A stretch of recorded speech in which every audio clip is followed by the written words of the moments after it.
Reading campaign के तहत आपको आजादी की कहानी पे चर्चा करेंगे। ठीक है। एक गांव में एक लड़का था जिसका क्या नाम था? दीपक। क्या नाम था? दीपक। और वह एक दिन घूमते घूमते कहाँ गया? बाजार में वहां देखा हर दुकान पे काफी क्या नाम है, पिंजरे में पक्षी कैद थे और उनकी बिक्री हो रही थी, उनकी बोली लगाई जा रही थी कि हमारे यहाँ ये पक्षी सस्ता, हमारे यहाँ ये पक्षी सस्ता है ना। तो ऐसे बिक्री हो रही थी। अब वो देखा कि पिंजरे में बहुत से पक्षी आपस में घबरा रहे थे, तड़फड़ा रहे थे। उसका मन बहुत दुखी हुआ। वह इसके बाद क्या किया, उसने सारा पक्षी खरीद लिया और खरीदने के बाद एक खुले मैदान में गया और वहां पर वो क्या करता है, पिंजरे को खोलता है और पक्षियों को सबको उड़ा देता है। अब पक्षी जब उड़ने लगे और उड़ता हुआ देख के वो बहुत खुश हुआ ना। उसने एक कविता पढ़ी थी, जो कविता इस प्रकार है।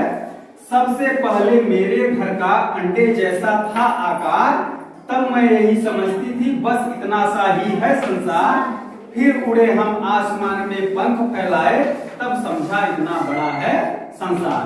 पहले उसको जब भाई अंडे में थी तब उसको लगता था मेरा घर छोटा है, लेकिन जब बाहर हुआ, पिंजरे में थी, पिंजरे में ही पैक था ना। जब पिंजरे में पंछी थे तो कहाँ उड़ते थे? कहीं नहीं। जब उनको खोल दिया गया, आसमान में उड़ने लगे, तो उनको इस कविता को उसने चरितार्थ किया इस कविता को कि अब सबसे पहले अंडे जैसा था आकार मेरे घर का ना। इसके बाद क्या हुआ, वो तब उतना ही समझती, जब पिंजरे में कैद थी तब उतना ही समझती थी कि हमारा घर इतना ही बड़ा है, लेकिन जब वह पंख फैलाए आसमान में उड़ने लगी तब उसको समझ में आ गया बहुत बड़ा है संसार। ठीक है। तो इस प्रकार से पिंजरे का घर और खुले आसमान में कितना अंतर होता है।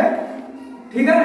तो ये कहानी जो थी इसमें आजादी पर थी कि किसी को आजादी, किसी की आजादी हमको छीनने का कोई हक नहीं है। तो हमको संस्कार इससे मिलेगा, हमें किसी की आजादी छीनने का कोई हक नहीं है।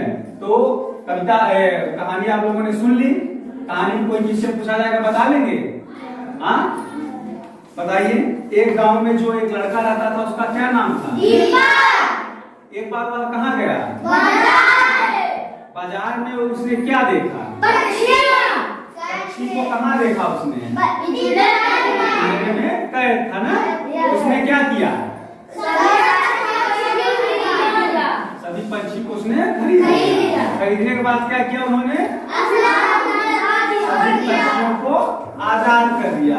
कहानी कैसी लगी आप लोगों को? अच्छी लगी। संस्कार हमें क्या मिला बताइए? इससे हमें संस्कार क्या मिला? हमें क्या सीख मिली? इससे हमें क्या सीख मिली? हमें किसी की आजादी नहीं छीननी चाहिए ना। ठीक है।